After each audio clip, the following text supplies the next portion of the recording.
All of these shootings also highlight the need to talk about the way police are trained. According to a USC law professor who's an expert on police use of force, this conversation needs to start now. Our Robert Kittle spoke to him today about why he thinks we see so many of these shootings and what we can do to change it. Cadets here at the South Carolina Criminal Justice Academy are taught about the dangers they'll be facing. But one expert says that threat can be overblown, and that can lead to officers seeing threats that aren't even there and overreacting. In the shooting in Minnesota, Philando Castile reportedly told the officer he had a concealed weapons permit and a gun.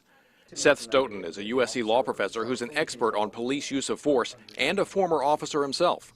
Often, I think officers are unreasonably perceiving these threats because they have been trained to perceive and expect threats.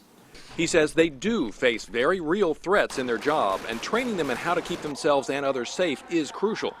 Cadets in South Carolina do get training in how to handle traffic stops where the driver is a concealed weapons permit holder who's armed. Well, do you need my gun? Drive away, put the gun. But Stoughton says academies nationwide could improve their training to lessen the chances of some of these shootings. Better training on tactics, on strategic social interactions, on actually using force when multiple officers are present, on making informed threat assessments. All of that could help address some of the more questionable uses of force that we've seen.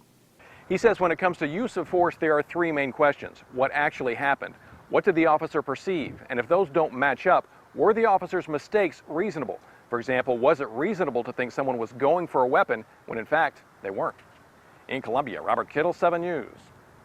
Stoughton also told Robert there are about 650 police academies nationwide, and getting them to change can be difficult. They may not agree on the changes that are needed, and in some states, commissions decide what gets taught.